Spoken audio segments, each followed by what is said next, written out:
Welcome to another beautiful day.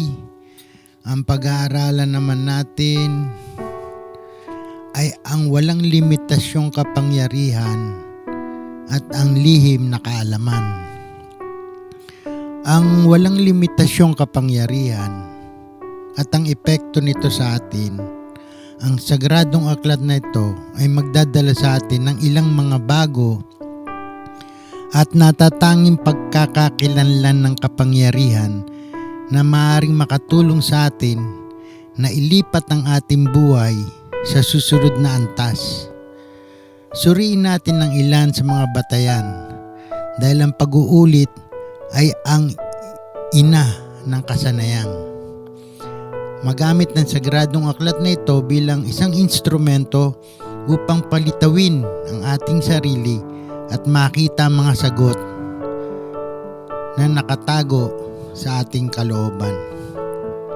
Meron tayong hindi kapani-paniwalang pribilehiyo ng pagbabahagi ng ating lihim na kaalaman sa mas maraming tao hanggat makakaya natin. Ang pinakamahalagang paraan para magpalipas ng ating buhay ay mamuhunan sa isang bagay na nagtatagal. Kailangan nating mag-ambag ng ilang mga paraan at karunungan na magtatagal makalipas ang mahabang panahon. Ang ating Diyos ay hindi lumikha ng paborito. Lahat tayo ay nilikhang walang katulad. Ngunit may katumbas na mga oportunidad para makaranas ng buhay na sagana. Kailangan natin bumuo ng isang paniniwala. Tayong lahat ay dapat mag-ambag ng isang bagay na natatangi. Ang bawat isa sa atin ay may malalim at nakatagong espesyal na regalo. Lahat tayo ay may higanting natutulog sa loob ng ating pagkatao. Ang bawat isa sa atin ay may talento, may regalo, ang ating sariling likas na talino na naghihintay na matapik.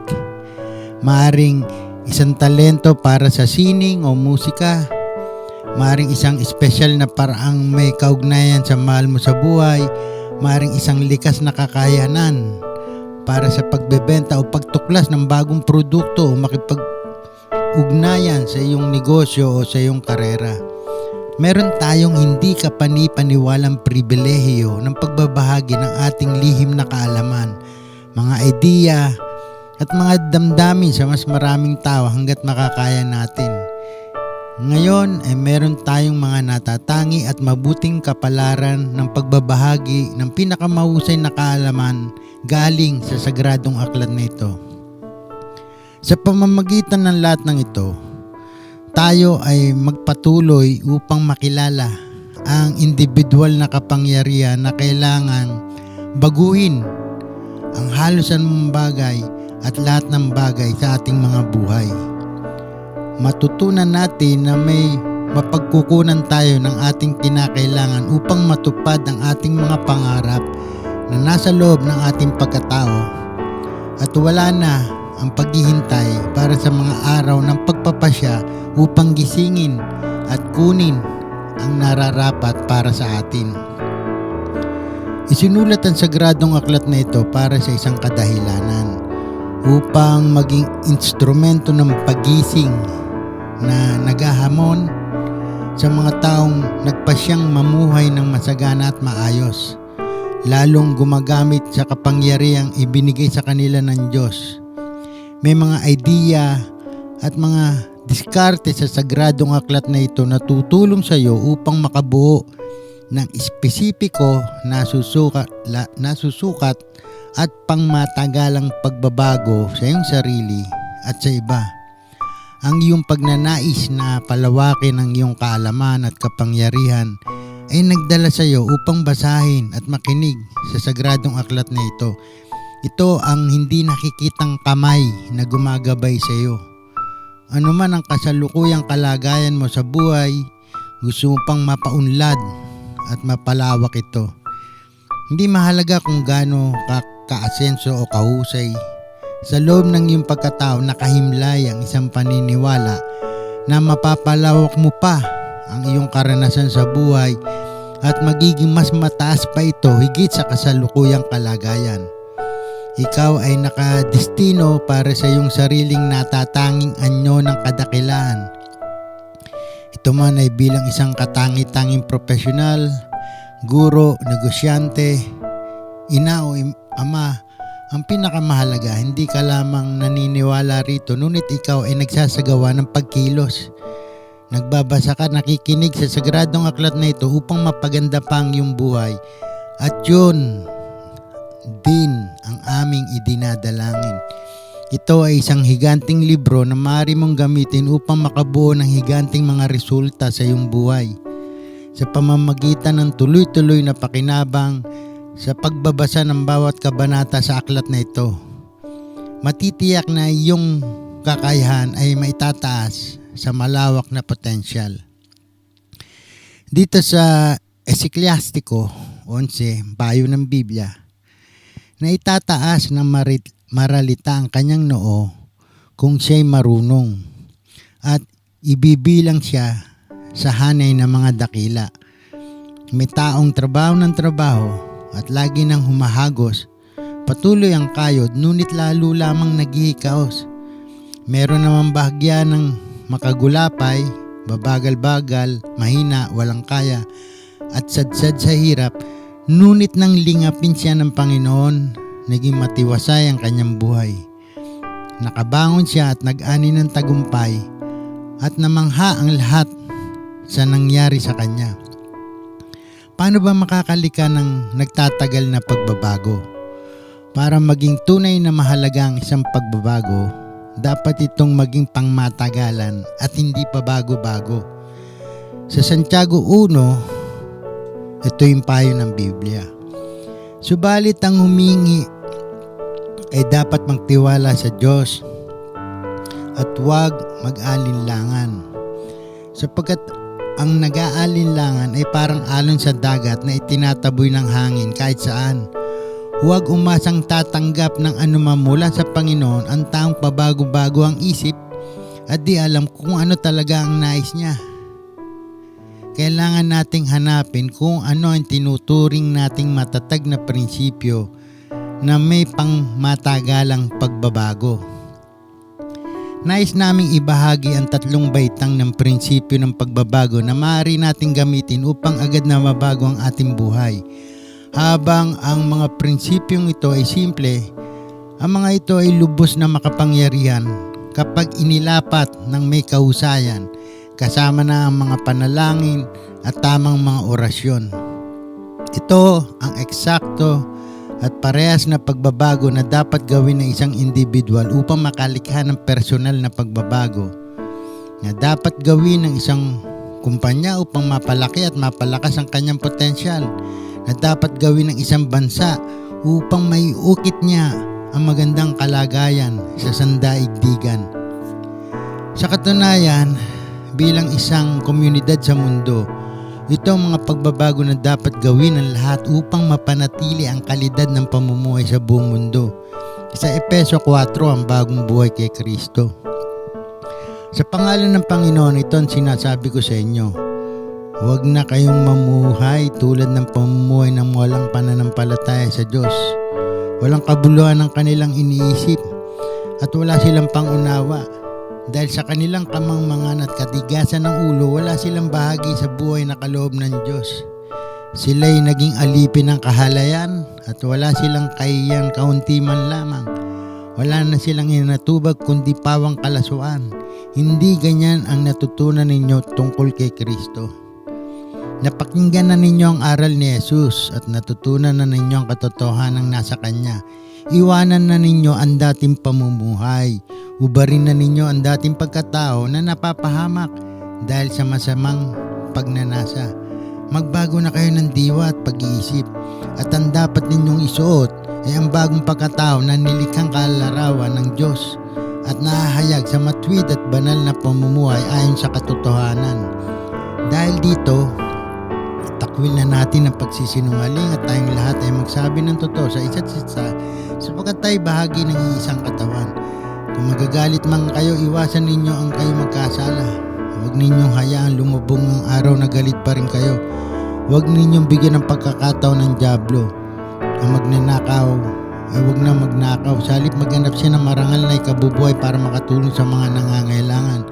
Huwag kayong gumamit ng masasamang salita. Lagi ninyong sikapin na ang pangungusap ninyo ay makakabuti at angkop sa pagkakataon upang pakinabangan ng mga makakarinig.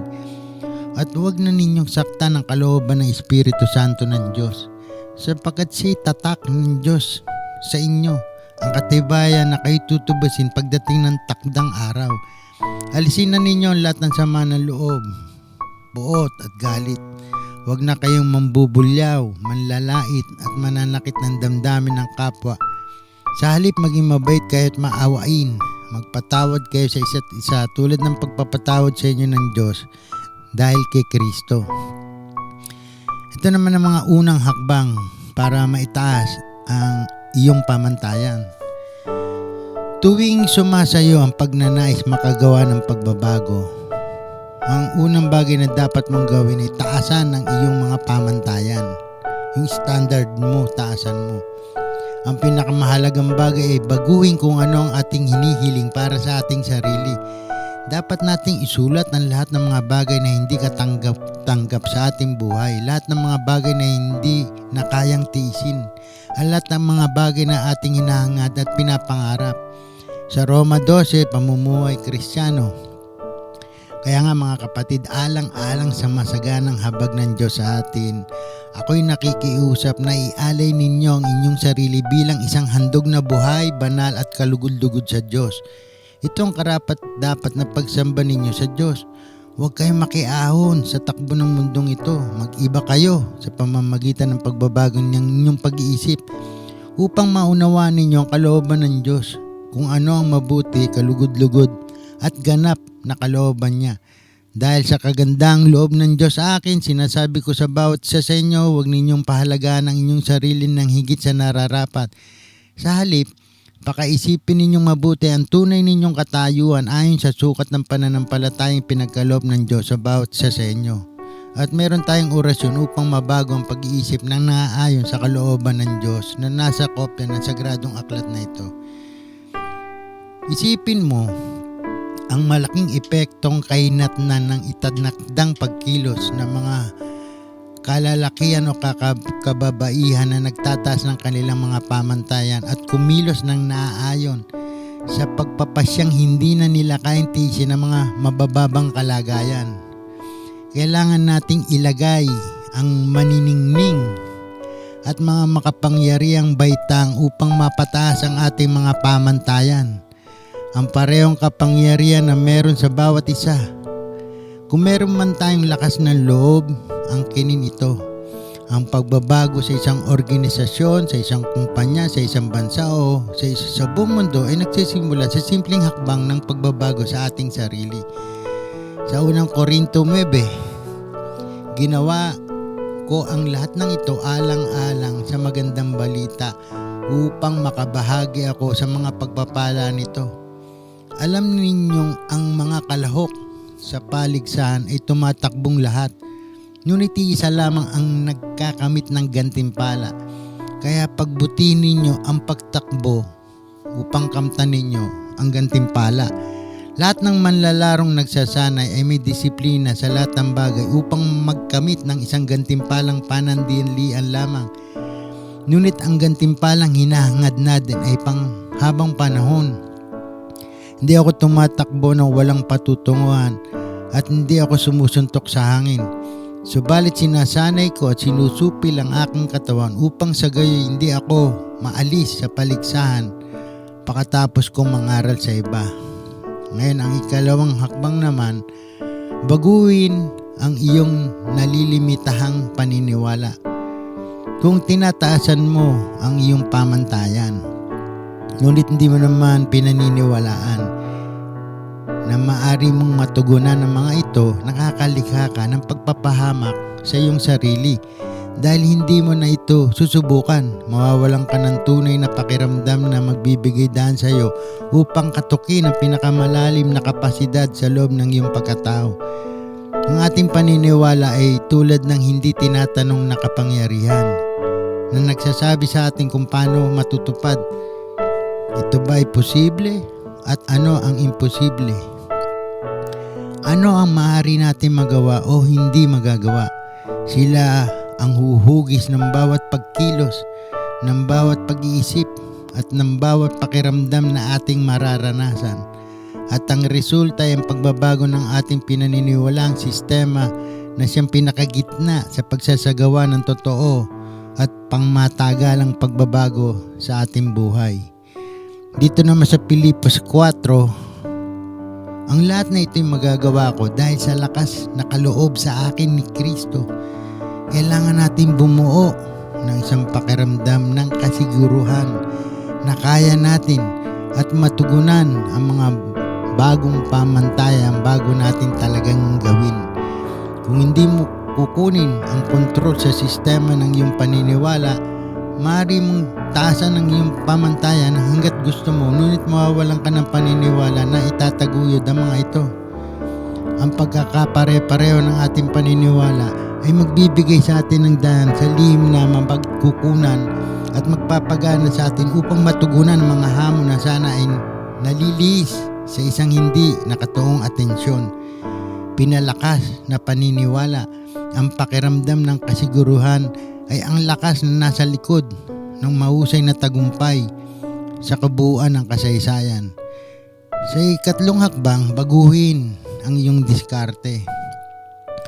Upang mapanatili ang ating mga pangako, kailangan natin ng pinakamahusay na diskarte para sa pagkamit ng mga resulta.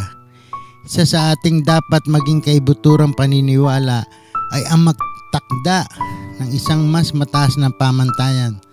Tapos ay makakakuha tayo ng ating sariling paniniwala. Saka tayo tiyak na makakaalam ng diskarte. Simple tayong makakahanap ng paraan. Ipinakikita ng sagradong aklat na ito kung paano matatapos ang trabaho at ang pinakamahusay na diskarte sa halos anumang kaso at maghanap ng modelo o idolo, isang taong nakakakuha ng mga resultang gusto natin, pagkatapos matuto sa kanilang mga kaalaman. Alamin kung ano ang kanilang ginagawa, kung ano ang kanilang mga paniniwala at kung paano sila mag-isip. Hindi lamang magagawa natin itong mas epektibo, makakatipid din tayo ng oras dahil hindi na natin kailangang muli pang hanapin pa ang tamang kaalaman at paniniwala. Maaari nating pinuhin ang mga ito, ayusin ang hugis at marahil ay makagawa pa ng mas mahusay. Ang aklat na ito ay magbibigay sa atin ng impormasyon at puwersa upang magtuon sa tatlong prinsipyo at magpakadalubhasa sa pagbabago ng may kalidad. Ito ay makatulong sa atin na mataasan ang ating mga pamantayan sa pamamagitan ng pagtuklas kung ano ang kanilang kasalukuyang mga napagtatanto at kung ano ang ninanais natin. Ito ay makakatulong sa atin na baguhin ang mga pangunahing paniniwala na pinananatili natin na nakapipigil mula sa kung saan natin gustong makarating at pagbutihin ang mga iyon na maghahatid sa atin. At ito ay makakatulong sa pagbuo ng isang serye ng estratehiya para sa higit pang elegante, mabilis at mahusay na paggawa ng mga resulta na gusto natin. Sa buhay, maraming tao ang nakakaalam kung ano ang dapat nilang gawin. Ngunit kakaunti sa mga taong aktwal na gumagawa kung ano ang alam nila. Ang kaalaman ay hindi sapat. Kailangan magsagawa ng pagkilos. Gumugugol ng ilang taon ng tao para tumutok sa isang partikular na kadalubhasahan at patuloy na gumagawa ng susi ng pagkakakilanlan tungkol sa kung paano makakabuo ng mga resulta ng mas mabilis sa pamamagitan ng paggamit ng mga diskarte na ibinabahagi natin sa sagradong aklat na ito. Mabilis at kapansin-pansing ang pagbabago na magaganap sa atin. Minsan hindi na mga bagong bagay para sa atin ang mga nababasa natin dito, ngunit napapaalaala sa atin ng kung anong alam na natin at pagkatapos ay mapipilitan na tayong gawin ang mga natututunan. Itinuturo rito ang pagkakakilanlan ng kapangyarihan sa kung paano lumikha ng pangmatagalang pagpapabuti sa kalidad ng ating buhay. Sama-sama tayong tumutok sa pagbawagi sa 5 mga bahagi ng ating buhay na nakakaapekto sa karamihan sa atin. Ang mga ito na nakakaapekto ay isa, emosyonal na kadalubhasahan. Maging dalubhasa lang sa araling ito ay magdadala na sa atin sa karamihan ng mga paraan patungo sa kasanayan sa iba pang kapangyarihan. Mag-isip tayo, bakit gusto nating halimbawa mangayayat? Ito ba ay dahil lang gusto natin mabawasan ang taba ng ating katawan, o ito ay dahil gusto natin at sa tingin natin sa ating sarili ay naalis natin ang sobrang timbang at nagbibigay sa atin ng mas maraming enerhiya at sigla na lumilika upang maging mas kaakit sa iba at nagpapalakas ng ating paniniwala at pagpapahalaga sa sarili. Halos lahat ng ating ginagawa ay upang baguhin ang daan ng ating damdamin. Gayunman, karamihan sa atin ay may kakaunti walang pagsasanay sa kung paano ito gawin ng mabilis at mabisa.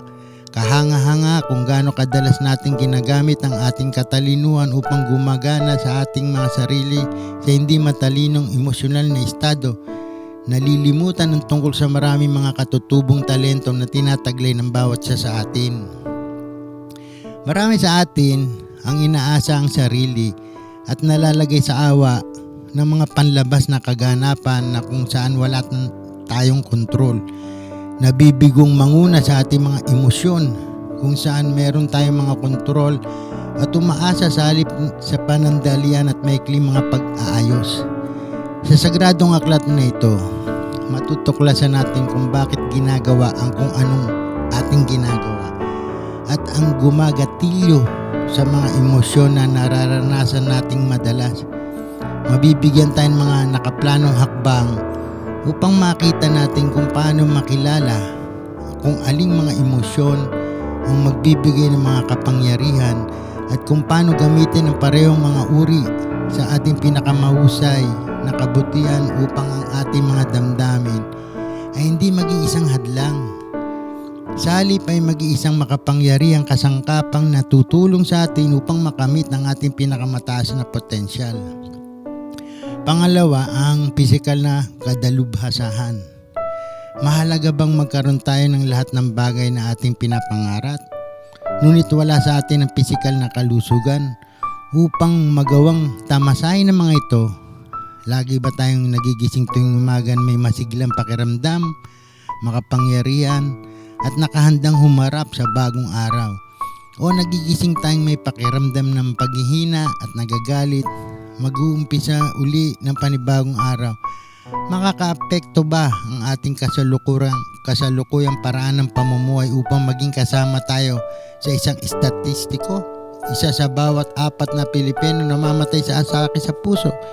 Hinuhukay natin ang ating libingan sa tulong ng ating mga ngipin habang pinupuno natin ang ating katawan ng matataas at matatabang pagkain, mga walang sustansyang pagkain.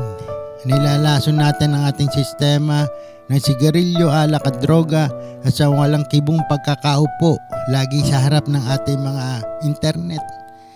Sa ikalawang aralin ng kadalubhasan ay makakatulong sa atin na kontrolin ang ating pisikal na kalusugan upang hindi lamang tayo maging magandang tignan pero maganda ang pakiramdam at alam natin na tayo ay may kontrol sa ating buhay, sa isang katawan na nagniningning sa sigla at nagbibigay daan sa atin upang makamit ang ating inaasahang resulta. Ang pangatlo naman ay dalubhasa sa relasyon. Bukod sa pagkakadalubhasa sa ating sariling damdamin at pisikal na kalusugan, importante rin pag-aralan maging dalubhasa sa ating mga relasyon, sa iniibig, sa pamilya, sa negosyo, sa lipunan. Pagkatapos ng lahat, sino ang gustong matuto, lumago, maging matagumpay at masayang nag-iisa? Ang ikatlong aralin ng kadalubhasan sa aklat na ito ay magbubunyag ng mga lihim upang paganahin at makalika ng may kalidad na mga relasyon. Una sa ating sarili, pagkatapos ay sa iba. Mag-umpisa tayo sa pagtuklas kung ano ang ating pinakamataas na pinahahalagahan. Ano ang ating mga inaasahan, ang mga panuntunan sa paglalaro sa laro ng buhay at kung paano ito nauugnay sa iba pang mga manlalaro.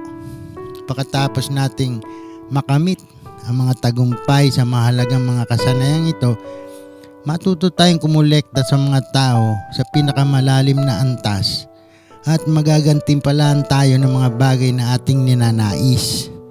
Isang pakiramdam ng pagkakaroon ng kontribusyon, ng pag-alam na nagawa natin ang isang kakaibang tulong sa buhay ng ibang tao.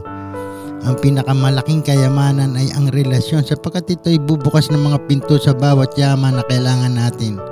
Ang pagbawagi sa araling ito ay magbibigay sa atin ng walang limitasyon, lumalaki at walang humpay na pag-aambag. Ang pinansyal na kadalubhasan. Makatapos makarating sa edad na 65, karamihan sa mga Pilipino ay alinman sa naghihirap o patay na. Iyon ay parbagang nakikita ng karamihan sa ginintoang edad ng pagriretiro.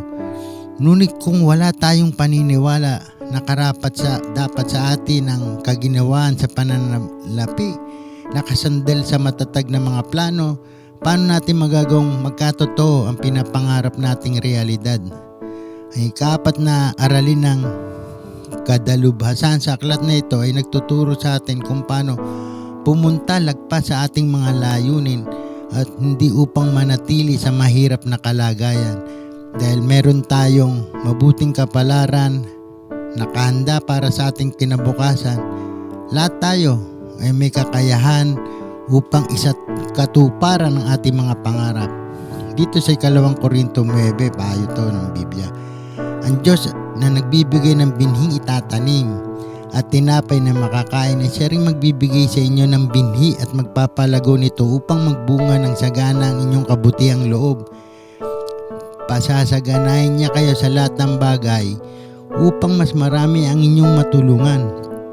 Sa gayon, lalong darami magpapasalamat sa Diyos dahil sa inyong tulong na dadalhin namin sa kanila. Ngunit karamihan sa atin ay nakakaranas ng kagipitan sa pananalapi at nagpapantasya tayo na ang pagkakaroon ng mas maraming pera ay makakabawa sa ating mga pressure. Ito ay isang kulturang may maling akala. Sinasabi rin na ang taong mas maraming pera, mas maraming pressure ang ating mararamdaman. Ang susi ay hindi lamang ang pagtugis ng kayamanan, ngunit ang pagbabago ng ating paniniwala at soloobin tungkol dito. Para makita ito bilang isang paraan para sa kontribusyon, hindi ang lahat at maging lahat para sa kaligayahan.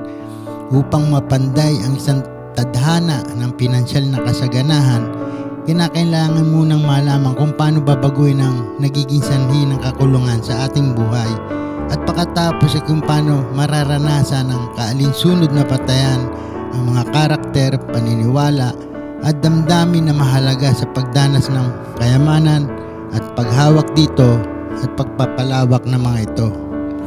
Pagkatapos ay kakailanganing tukuyin ang ating mga layunin at ihugis ang ating mga pangarap na may matang patungo sa pagkamit ng pinakamataas na posibleng antas ng kagalingan na magpupuno sa atin ng kapayapaan ng kaisipan at magpapalaya sa atin na tumingin pasulong ng may sigla sa lahat ng mga posibilidad na inaalok ng buhay. Ikalimang kadalubhasan ay ang paggamit sa oras. Para makagawa ng isang masterpiece, kinakailangan ng paggugol ng maraming oras. Dapat nating matutunang gamitin ng tama ang ating oras. Matutunang mamanipula ito upang maging kakampi natin kaysa maging kalaban. Ang ikalimang aralin sa sagradang aklat na ito ay magtuturo sa atin una kung paano ang maikling termino ng pagsusuri ang maaaring humantong sa pangmatagalang kalungkutan. Matututunan natin kung paano gumawa ng isang tunay na desisyon at kung paano pamahalaan ang ating mga pagnanais para sa madaliang pagbibigay ng kasiyahan at sa gayon matanggap ang ating mga idea, ang ating mga likha, pati ang ating mga sariling mga potensyal upang maabot ang ating buong tagumpay. Pagkatapos, matutunan natin kung paano magdisenyo ng mga kinakailangang mga paraan at mga diskarte para sa pagsunod sa ating mga desisyon. Magawa itong isang katotohanan na may pagpayag na gumawa ng napakalaking aksyon, ang pagtitiyaga at ang kakayahang umangkop upang baguhin ang ating diskarte na mas madalas hanggat kinakailangan. Kapag naging dalubasan na tayo sa paggamit ng oras, maunawa natin kung paano ang karamihan ng mga tao ay hindi nakakatansya ng kaya nilang tapusin at makamit sa loob ng isang taon, at maliitin ano maaari nilang makamit sa loob ng isang dekada. Sa pamamagitan ng lahat na ito, matututo tayo magpupumilit at patuloy na magtatagumpay sa buong taon. Kahit nagkakaroon ng mapaghamong pagkakataon, dapat pamahalaan ito upang matuto magpumilit at patuloy na magtagumpay sa buong taon. Tuwing magkakaroon ng pagsubok, dapat gamitin ang natutunan para dalhin ang ating buhay sa isang bagong antas, at ang mga antas ng kadalabasan ay patuloy na palawakin. Matutunan natin ang mga kaalaman upang matupad ang ating mga pangarap sa kaganapan. Kung paano gawin ang mga hindi nakikitang pangarap at gawing itong totoo ay napakahalaga sa pagkamit ng anumang antas ng personal at professional na tagumpay. Sinulat ang sagradong aklat na ito upang maging isang gabay sa pagkilos, isang aklat aralin para sa pagtaas ng kalidad ng ating buhay at ang halaga ng kasiyahan na maaari nating hilahin mula dito.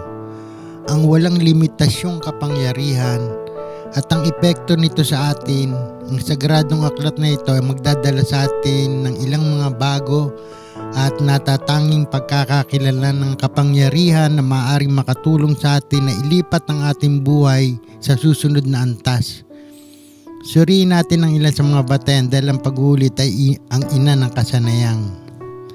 Gamitin ang sagradong aklat na ito bilang isang instrumento upang palitawin ang ating sarili at makita ang mga sagot na nakatago sa ating kalooban. Sunggabain at hawakan mga bagay na sa tingin natin ay kapaki-pakinabang, ilagay agad ito sa aksyon.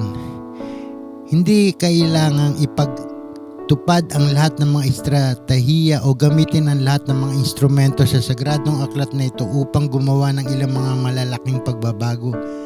Lahat ay may potensyal makapagpabago sa ating buhay. Gamiting magkakasama ang mga ito na makagawa ng sumasabog na resulta.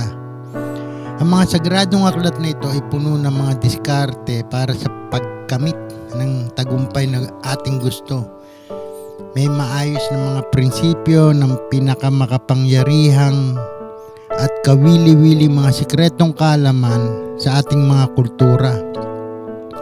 Ang layunin ng sagradong aklat na ito ay hindi lamang upang matulungan tayong gumawa ng pagbabago sa ating buhay, sa halip maging isang dulo ng puntos na maaaring makatulong sa atin sa pagkuha ng ating buong buhay sa isang bagong antas, sa isang bagong level. Ang focus ng sagradong aklat na ito ay ang paglikha ng mga pandaigdigang pagbabago. Matuto tayong gumawa ng mga pagbabago sa ating buhay. Pagtagumpayan ng takot o ang phobia, taasan ang kalidad ng ating relasyon, pagtagumpayan ng ating mga disenyo ng pagpapaliban. Ang lahat ng mga ito ay mahalagang kasanayan. Ito ang susi ng mga pakikinabangan, punto sa loob ng ating buhay. Kapag gumawa tayo ng isang maliliit na pagbabago at literal na iibahin ang anyo ng bawat aspeto ng ating buhay. Ang sagradong aklat na ito ay dinisenyo upang magalok sa atin ng mga diskarte na maaaring makatulong sa atin na lumikha, mabuhay at tamasahin ang buhay natin na nasa kasalukuyan na maaari lamang manatiling pangarap.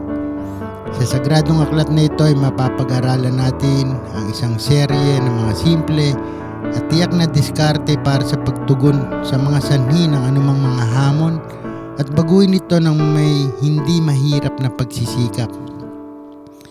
Sa pamamagitan ng pagbabago ng isang salita na bahagi ng ating kinagawiang bokabularyo, maaari agad natin baguhin ang ating mga emosyonal na disenyo para sa ating buhay. O kaya sa pamamagitan ng pagbabago ng pare-parehong mga tanong na ating sinasadya o hindi sinasadyang itanong sa ating sarili, maaari natin agad baguhin kung saan tayo dapat tumuon at sa makatwid anong mga pagkilos ang dapat nating gawin sa araw-araw ng ating buhay. O kaya sa pamamagitan ng paggawa ng isang pagbabago ng isang paniniwala, maaari nating makapangyarihang baguhin ang antas ng kaligayahan. Ngunit sa mga sumusunod na kabanata, matutunan natin ang mga pamamaraang ito at marami pa para magkaroon ng epekto sa mga pagbabago na gusto natin. At kaya ito ay may mahusay na paggalang na sinimulan natin ang relasyong sa inyo bilang sama-sama nating simulan ng isang paglalakbay ng pagtuklas at ang katotohanan ng ating pinakamalalim at makatotohanang potensyal. Ang buhay ay isang regalo at ito ay nag-aalok sa atin ng mga pribilehiyo, mga pagkakataon at mga pananagutan na magbibigay ng isang bagay na bumalik sa pamamagitan ng pagiging mas mabuti. Kaya simulan na natin paglalakbay sa pamamagitan ng paggalugad, ang pagpapasya, ang daan patungo sa kapangyarihan. Ang tao ay pinanganak upang mabuhay at hindi upang maganda, upang mabuhay. Dapat natin itanong sa ating sarili, paano tayo mabubuhay sa susunod na 10 taon ng ating buhay? Paano tayo mabubuhay ngayon upang makalika ng bukas na kung saan nagtitiwala tayo? Ano ang ating magiging paninindigan simula ngayon? Ano ang mahalaga sa atin ngayon at ano ang magiging mahalaga sa atin sa mahabang panahon? Ano ang pagkilos na maaari natin gawin ngayon upang humugi sa ating pinakamataas na tadhana? Ang makikita natin na 10 taon mula ngayon, tayo ay tiyak na makakarating. Ang tanong ay saan? Sino na ang ating pagkatao? Paano tayo mabubuhay? Ano ang ating magiging ambag? Ngayon ang oras upang idisenyo ang susunod na 10 taon ng ating buhay, hindi kapag tapos na ang ating buhay. Kailangan nating sakupin ang sandali. Tumuklas ng kapangyarihan na gagamitin upang ibahin ang anyo sa bawat lugar ng ating buhay. At sa sandaling naging dalubhasa na tayo rito, gagamitin natin ito upang baguhin ang lubusan ng ating buhay sa loob na 1 taon. Yun ay instrumento na gamitin natin upang kapansin-pansing taasan ang ating mga antas ng kumpiyansa at sa makatwid ang ating kakayahan upang gumawa ng pagkilos at makagawa ng nasusukat na resulta. Gamitin din ito upang makakuha ng kontrol sa ating pisikal na kagalingan at permanenteng mapupuksa ang sarili nating taba. At itong kapangyarihan ito ay patuloy nating gagamitin sa bawat araw ng ating buhay para maihugis ang ating personal na tadhana. Sa walang limitasyong kapangyarihan, magiging masagana at malinaw ang pinakamalakas na paraan upang mahugis ang ating buhay upang gumawa ng pagkilos. Ang pagkakaiba sa mga resulta ng mga tao ay ang makagawa ng naiiba mula sa ibang tao sa parehong sitwasyon. Ang iba't ibang mga aksyon ay nakakagawa ng iba't ibang mga resulta. Bakit? Dahil ang anumang aksyon ay isang dahilan upang magpaandar at ang mga epekto ay nagbubuo mula sa nakalipas na mga epekto upang ilipat sa atin sa isang tiyak na direksyon. Ang bawat direksyon ay mahantong sa isang tunay na patutunguhan, ang ating tadhana. Sa kakanyahan o abilidad, kung gusto nating idirekta ang ating buhay, kailangan natin tanggapin ang kontrol ng ating mga paulit-ulit na mga pagkilos. Ito ay hindi kung anong ginagawa natin paminsan-minsan na maghuhugi sa ating buhay, ngunit kung ano ang ating ginagawa ng tuloy-tuloy. Ang pangunahing at pinakamahalagang tanong pagkatapos ay ito: ano ang nauna sa lahat ng ating mga aksyon? Ano ang tutukoy kung anong mga kilos ang dapat nating gawin at sa makatwid kung ano ang magiging resulta at kung ano ang ating tunay na destinasyon ay nasa ating buhay? Ano ang ama na aksyon? Ang sagot siyempre ay ang lakas at kapangyarihan ng desisyon. lahat ng bagay na nangyayari sa ating buhay, kung ano ang humahamon sa atin ay nagsimula sa isang desisyon. Ang sandali ng pagdesisyon natin ay umuhugi sa ating kapalaran. Ang mga pagpapasya na ginawa natin ngayon sa araw-araw ay huhugis sa kung ano nararamdaman natin ngayon, kung sino tayo magiging. Ang tao ay hindi ang nilalang ng pangyayari. Ang pangyayari ay ang mga naglalalang ng mga tao. Higit sa lahat, naniniwala tayong ang ating pagpapasya, hindi ang mga kondisyon ng ating mga buhay, ang tutukoy ng ating tadhana. Alam natin na may mga taong pinanganak ng may bentahe o advantage. Sila ay merong genetikong bentahe, kalamangan sa kapaligiran, kalamangan ng pamilya o kalamangan sa relasyon. Ngunit alam natin na patuloy tayong makakakilala, makababasa at makakarinig tungkol sa mga tao na laban sa lahat ng problema na sumabog ng higit sa limitasyon ng kanilang mga kondisyon sa pamamagitan ng paggawa ng bagong mga desisyon tungkol sa kung ano ang gagawin sa kanilang buhay. Sila na naging mga halimbawa ng walang limitasyong kapangyarihan ng espiritu ng tao. Kung magpasya tayo na gawing inspirado ang ating mga buhay, tayo ay magiging halimbawa. Paano? Simpleng gumawa ng desisyon ngayon tungkol sa kung paano tayo mabubuhay ng 70 hanggang 79 at higit pa. Kung hindi tayo gagawa ng mga pagpapasya tungkol sa kung paano tayo mabubuhay, kung gayon, nakagawa na tayo ng isang desisyon, di ba? Nagsasagawa tayo ng isang desisyon na didirekta ng ating kapaligiran sa halip na humubog ng ating sariling kapalaran. Ang ating buong buhay ay mababago sa loob lamang ng isang araw.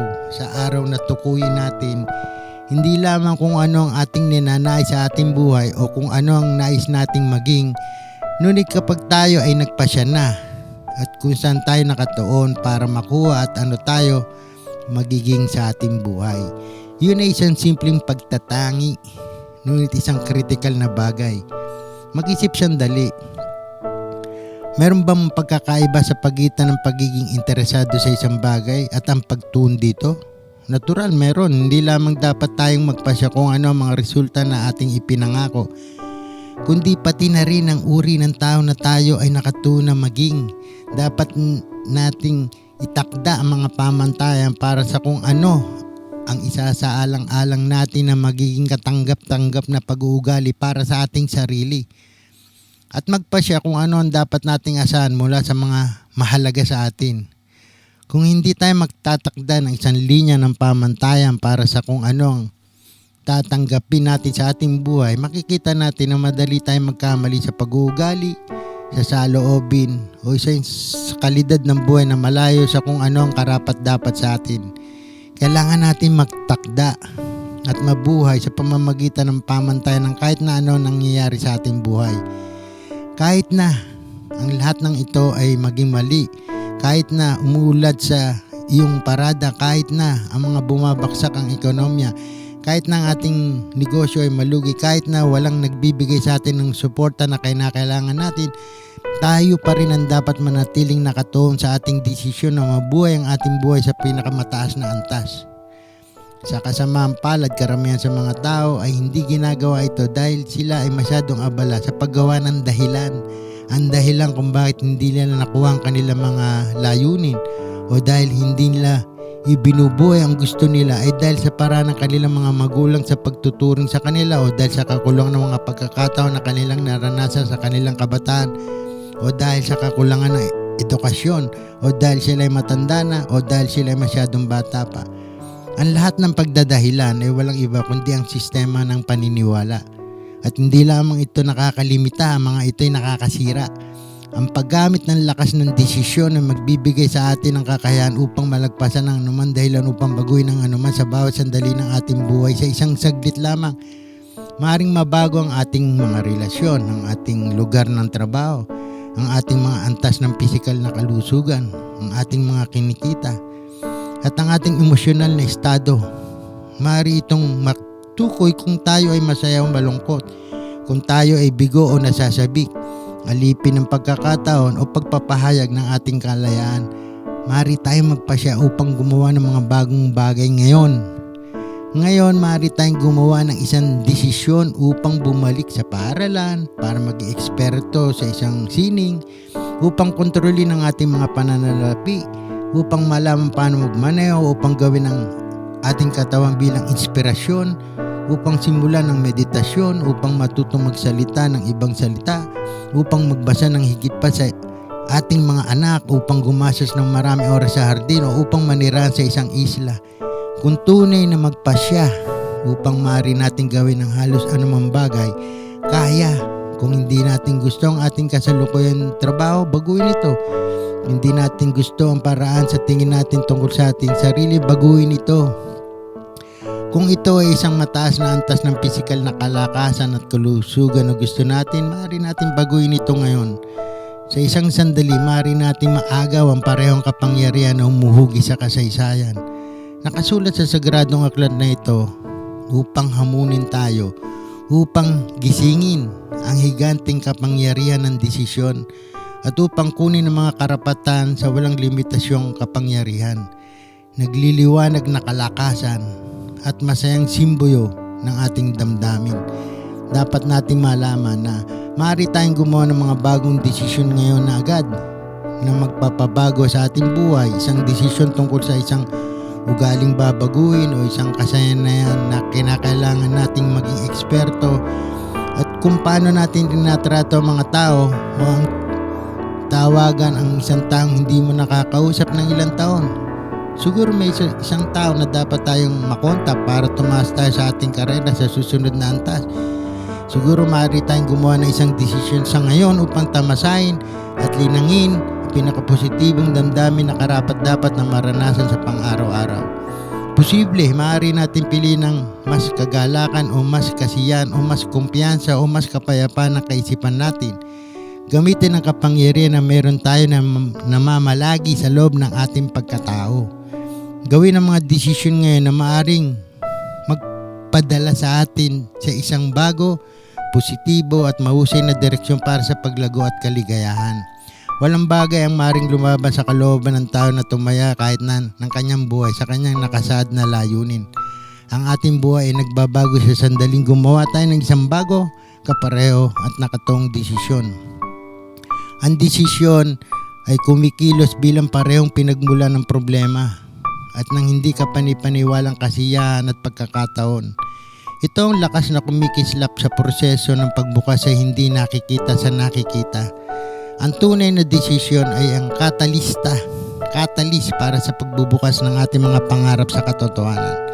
Ang pinaka pumupukaw na bagay tungkol sa pwersang ito, itong kapangyarihang ito na meron tayo at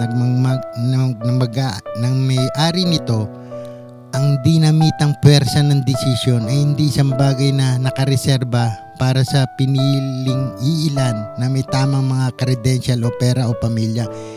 Ito ay magagamit ng mga karaniwang manggagawa, maging ng mga hari.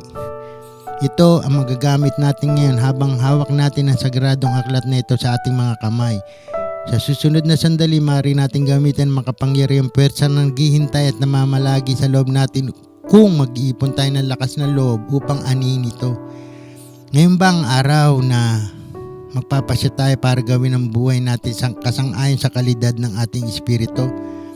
Baka tayo magsimula sa pamamagitan ng pagpapahayag. Ito ay kung sino ako. Ito ay kung ano ang ating buhay at ito ang ating gagawin.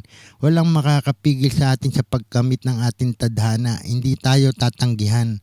Ang gising na kamalayan ay isang saligang napakahusay na nakikipagbuno habang binabago natin ang kahulugan ng pagkakapantay-pantay, oportunidad at katarungan para sa lahat ng mga tao ng walang kinalamang lahi, pananampalataya at kasarian. Ang lahat ng ating mga aksyon ay dapat itinatag sa isang solo at makapangyarihang nakatuong desisyon. Ano maaari natin gawin sa ating buhay kung tayo talaga nagpasya na? Maraming tao ang nagsasabi, ngunit ako sinigurado ko kung paano ko babaguhin ang aking buhay. Sila ay paralisado sa takot na hindi nila alam kung paano ang eksaktong paraan para matupad ang kanilang mga pangarap sa katotohanan. At bilang resulta, Hindi nila kailanman gagawin ang mga desisyon na maaaring makagawa sa kanilang buhay sa isang masterpiece na karapat-dapat para sa kanila. Hindi mahalaga sa una na malaman kung paano tayo makakalika ng isang resulta. Ang mahalaga ay magpasya at makahanap tayo ng paraan kahit na ano. Dito kailangan ng matinding panalangin, mga rituals at mga orasyon para makagawa ng mga tamang desisyon at makakuha ng magandang kapalaran. Sa walang limitasyong kapangyarihan, nakabalangkas ang tinatawag nating ang pangunahing formula ng tagumpay ay isang elementaryang proseso para sa pagkuha ng kung ano ang ating gusto. Una, magpasya kung ano ang nais natin. Pangalawa, gumawa ng pagkilos, manalangin at mag-orasyon. Pangatlo, pansinin kung ano ang gumagana o hindi gumagana. At pang-apat, baguhin ang ating diskarte hanggang sa makamit natin kung ano ang ating gusto. Ang pagpapasya upang makabuo ng isang resulta ay nagsasanhi sa mga kaganapan na magpapaandar.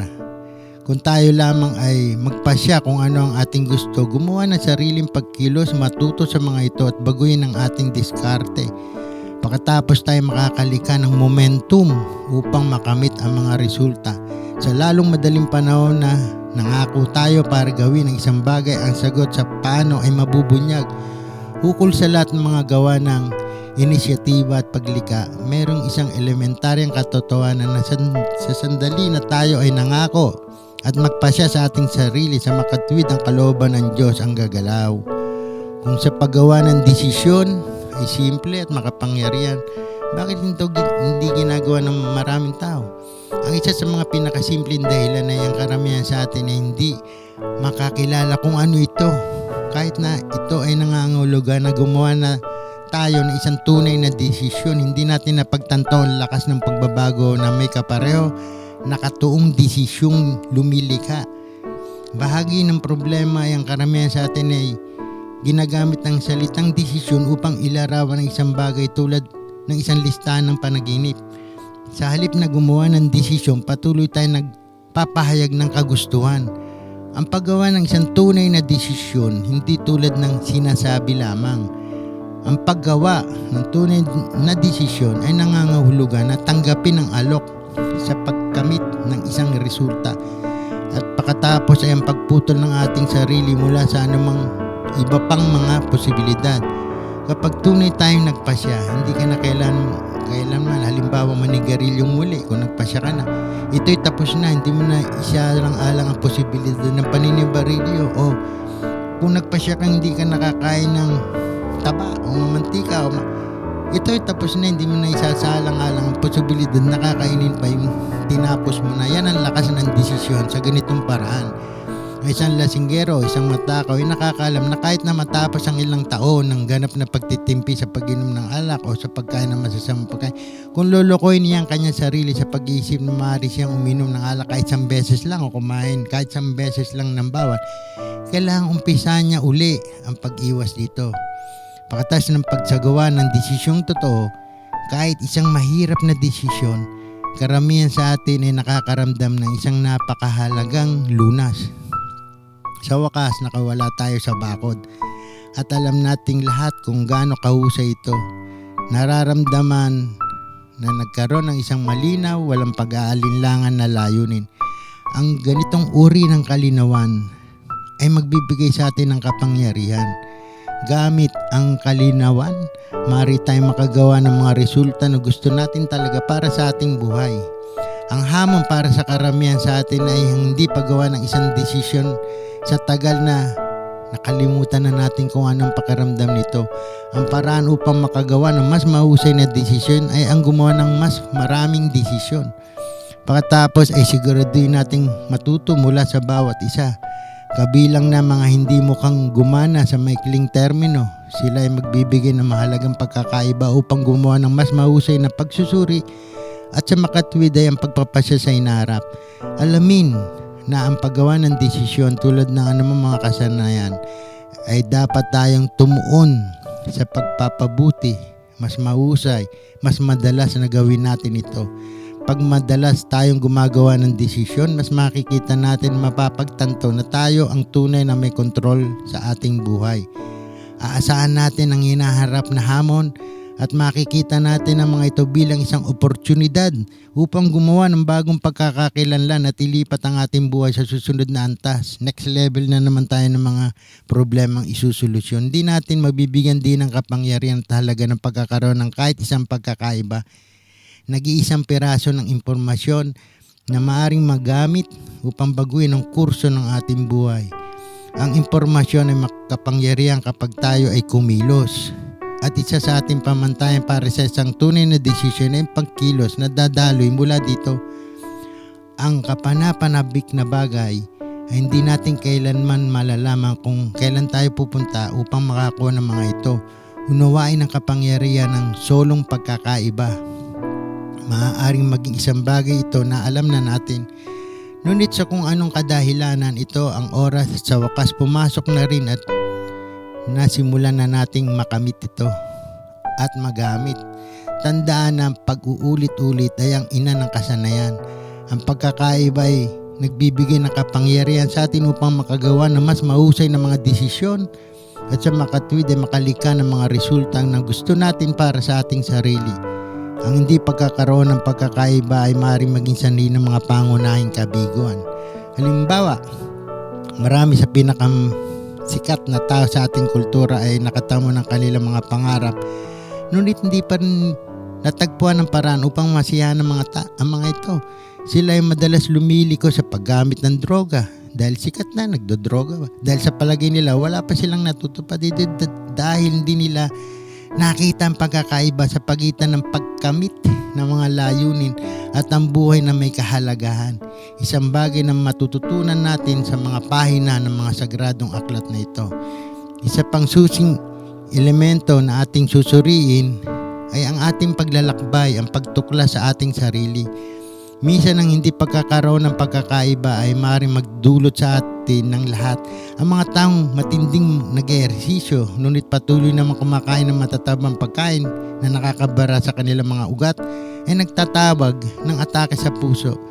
Ang malalim na kaalaman ay simpleng pagkakaiba, diskarte, paniniwala, kasanayan o instrumento na sa sandaling maintindihan natin ay magagamit natin para sa agarang pagtaas sa kalidad ng ating buhay.